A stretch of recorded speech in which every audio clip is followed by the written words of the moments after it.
बच्चे आज हम लोग चैप्टर 2 का पार्ट 2 देख रहे हैं। ह्यूमन रिप्रोडक्शन का डे 4 है। फर्स्ट पार्ट में हमने चैप्टर 2 के देखा था ओवरव्यू ऑफ ह्यूमन रिप्रोडक्शन। अब इसके सेकंड पार्ट में हम लोग देख रहे हैं इसकी एक्सप्लेनेशन। ओवरव्यू के बाद बच्चे हम इस चैप्टर में थोड़ा सा डिटेल डिस्कशन देखेंगे, किस पार्ट को कैसे कैसे डिस्कस करना है, कौन सी एग्जाम्पल याद रखनी है, ठीक है, किस डायग्राम में कौन सा इंपॉर्टेंट पॉइंट है उसको ध्यान देना है। फर्स्ट वीडियो में हम लोगों ने इसमें देखा था, फर्स्ट वीडियो में इसका जो ओवरव्यू था हमने कंप्लीट किया था, जिसमें मेल रिप्रोडक्टिव सिस्टम और फीमेल रिप्रोडक्टिव सिस्टम का स्ट्रक्चर हम लोग डिटेल में देखेंगे। बाकी इसके नंबर ऑफ़ 9 कंपोनेंट जो हैं वो हमने कैसे कैसे डिस्कस करने हैं वो हमने फर्स्ट पार्ट में ऑलरेडी देख लिया है। सबसे पहले हमारे पास मेल रिप्रोडक्टिव सिस्टम जो है, मेल रिप्रोडक्टिव सिस्टम में इसमें आपको इस डायग्राम पे थोड़ा ध्यान देना है बच्चे, ठीक है। इस डायग्राम में आप लोगों को थोड़ा सा देखना है, ये वाला पार्ट जो है थोड़ा इंपॉर्टेंट है। It consist of male reproductive system paired of testis, accessory duct, accessory glands and external genitalia which is penis. हम लोगों ने आउटलाइन क्लासिफिकेशन में भी ये चीज़ डिस्कस की थी, ठीक है। देन यूरेटर वाला पार्ट आपको ध्यान रखना है, सेमिनल वेजिकल, इनका सीक्वेंस आपको पता होना चाहिए। फिर उसके बाद urinary bladder, vas deferentia, prostate gland, penis, then urethra, glands penis है ना, फॉरस्किन से पीछे। और इसका एजुकुलेटरी डक्ट कौन सा है, रेक्टम, एनस एंड सेक्रोटम वाला पार्ट जिसमें टेम्परेचर कम रहता है, बल्बो यूरेथ्रल ग्लैंड। ये डायग्राम है इसकी। दूसरा पॉइंट यहाँ पर आप लोगों को ये ध्यान रखना है, सेकंड पॉइंट में थोड़ा सा ये वाला पॉइंट भी याद रखोगे आप लोग, जिसमें सेमिनल वेजिकल आता है ना। सबसे पहले यहाँ से स्टार्ट होगा आपका, ठीक है। यहाँ से देखिए सबसे पहला पॉइंट आपका ये वाला है, यहाँ से, ठीक है। सेमिनिफेरस ट्यूब्यूल, टेस्टिस के अंदर सेमिनिफेरस ट्यूब्यूल, सेमिनिफेरस ट्यूब्यूल्स के बाद आप यहाँ पे आएंगे रिटे टेस्टिस, ठीक है। फिर वास डिफरेंशिया, एपिडिडाइमिस, ठीक है। फिर ऐसे, फिर उसके बाद आपका, तो बच्चे इस डायग्राम में प्रॉपर आपको लेबलिंग पता होनी चाहिए, किस पार्ट को हम कैसे लेबल करते हैं, क्या नाम है उसका। फिर उसके बाद आप लोग देखेंगे प्राइमरी सेक्स ऑर्गन्स क्या हैं, ठीक है, प्राइमरी सेक्स ऑर्गन्स। फिर उसके बाद आप लोग इसमें देखेंगे इंग्वाइनल कैनाल कहाँ प्रेजेंट होती है, टेम्परेचर ध्यान रखना है कितना होता है सेक्रोटम सैक का। फिर उसके बाद स्पर्मेटोजेनेसिस क्या है, टेस्टिकुलर लिब्यूल्स कितने होते हैं 250, ठीक है। सेमिनिफेरस ट्यूब्यूल्स कितने होते हैं 1.3, seminiferous tubules lined by internally spermatogonia, male germ cells, Sertoli cells, supporting cells होते हैं, ठीक है बेटा। फिर उसके बाद लाइडिक सेल्स का क्या काम होता है, लाइडिक सेल्स बोलो या इंटरस्टिशियल सेल बोलो एक ही बात है, कॉमन नेम है। लाइडिक सेल सिक्रीट क्या करेंगे, एंड्रोजन मेल सेक्स हार्मोन, ठीक है। ये सेटोली सेल्स हैं जो नरिश करते हैं, ये अंदर स्पर्म बन रहे हैं, स्पर्मेटोगोनिया। इंटरस्टिशियल सेल्स जो होते हैं टेस्टोस्टेरोन सिक्रीट करेंगे, ठीक है। फिर उसके बाद इसमें आप लोगों ने ये पाथवे याद रखना है, एसेसरी डक्ट याद रखने।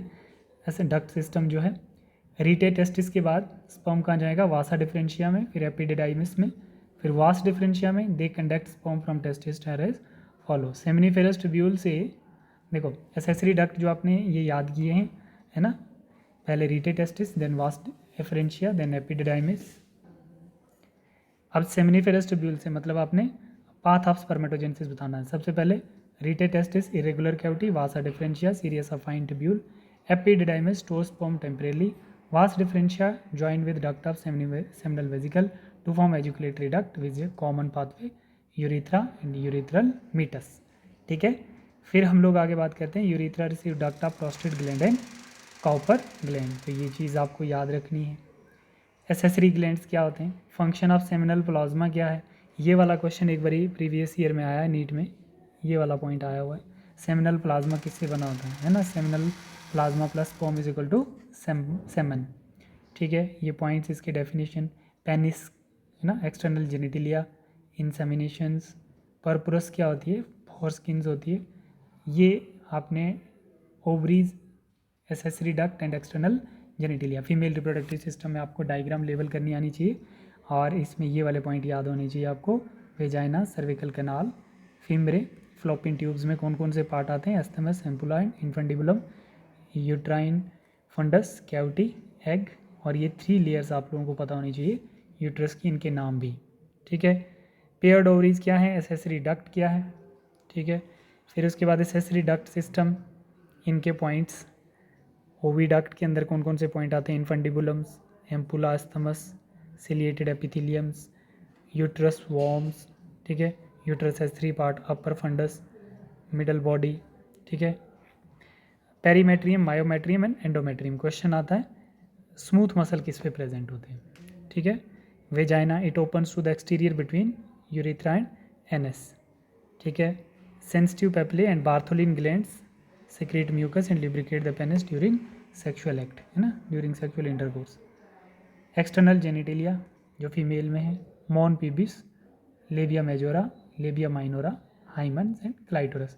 तीनों की डेफिनेशन पता होनी चाहिए आप लोगों को, ठीक है। हाइमन का दूसरा नाम मेड इन हेड होता है ना, वर्जिनिटी साइन जिसको वर्जिनिटी नॉट भी बोलते हैं। क्लाइटोरस इसको वेस्टिजियल ऑर्गन भी बोलते थे, but sensitive organ like just front of the urethral opening.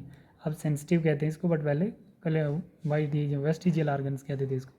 Mammary gland, breast, और इसमें आप लोगों को क्या याद रखना है मेमरी ग्लैंड में, मेमरी ग्लैंड के केस में आप लोग कुछ पॉइंट्स याद रखोगे, जैसे एम्पुला, डक्ट होते हैं, ये एम्पुलरी पार्ट्स होते हैं, ये जिसमें मिल्क मूव करेगा, यहाँ पर ये एम्पुलरी डक्ट होते हैं, ठीक है। Lactiferous duct, ampullary duct, mammary duct, mammary alveolus and mammary lobes, fat present होते हैं यहाँ पर, ठीक है। ये डिराइव करते हैं आगे mammary duct.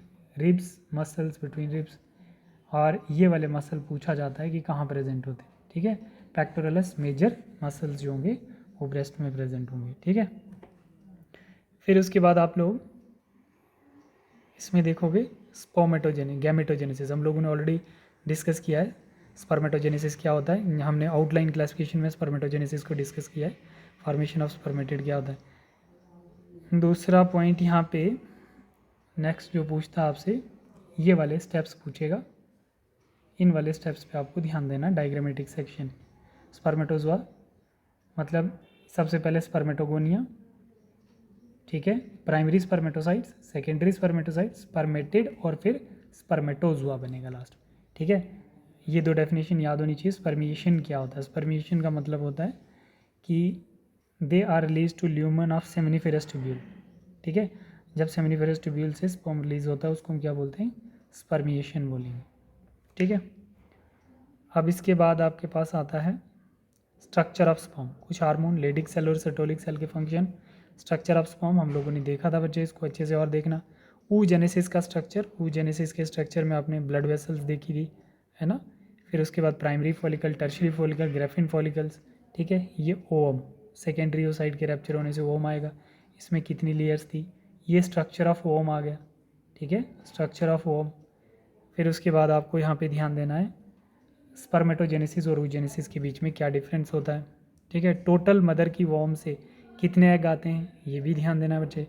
Each primary oocyte gets surrounded by a layer granulosa cells and primary follicle. Many primary follicle degenerate during the prophase of birth before puberty. Therefore, puberty only 60,000 to 80,000. Primary follicle are left in each ovary. Primary follicle are surrounded by more layer of granulosa cell that is known as theca to form secondary follicles. ये 3 layers होती हैं इसकी egg cell की। होता कैसा है, non motile होता है एग सेल। प्लाज्मा, जोना और कोरोना, सबसे बाहर कोरोना और उसके अंदर जोना, सबसे अंदर inner most layer plasma membrane, ठीक है। ये बोल रहा है स्पर्मेटोजेनेसिस जो होता है अकर इन टेस्टिस, ठीक है। oogenesis occur in ovary. Limited growth phase, है ना, लिमिटेड ग्रोथ फेज होती है इसकी, बट इसकी एलेबोरेटेड ग्रोथ फेज होती है oogenesis की। Each primary spermatocyte give 4 sperm, आपने डायग्राम में अभी देखा था, ठीक है। कितने स्पर्म देता है, 4 स्पर्म देगा, ये 1 2 3 4, ठीक है। बट इसके केस में क्या होगा, इसके केस में each primary oocyte gives 1 ovum, एक ही देगा, एक पोलर बॉडी बन जाती है।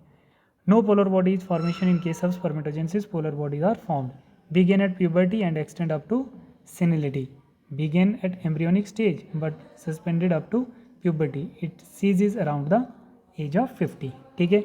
ये लाइफ टाइम स्पर्म बनने के चांसेस होते हैं, ठीक है। बट oogenesis जो है 50 ईयर 45 ईयर एज पे मेनोपॉज स्टेज आ जाती है। तो ये डिफरेंस था बच्चे इसका, ठीक है। मेंस्ट्रुअल साइकिल में हम लोगों ने क्या डिस्कस किया था, मेंस्ट्रुअल साइकिल में हमने बोला था 28 to 29 डेज में कंप्लीट होता है। एक रिप्रोडक्टिव पीरियड होता है जो स्पेशली फीमेल में आता है। जब स्टार्ट होता है तो उसको हम लोग मेनार्की बोलते हैं, जब स्टॉप होता है उसको हम लोग मेनोपॉज बोलते हैं। ठीक है, तो ये इंपॉर्टेंट फेजेस हैं मेंस्ट्रुअल साइकिल के। 1 to 5 मेंस्ट्रुअल साइकिल होता है, 1 to 5 जिसको ब्लीडिंग फेज भी बोलते हैं हम लोग। फिर उसके बाद 5 to 13 तक फॉलिकुलर या प्रोलिफरेटिव फेज बोल सकते हैं उसको हम लोग। डेवलपमेंटल सेक्सुअल करैक्टर क्या क्या है इन पे भी फोकस करना है आप लोगों ने।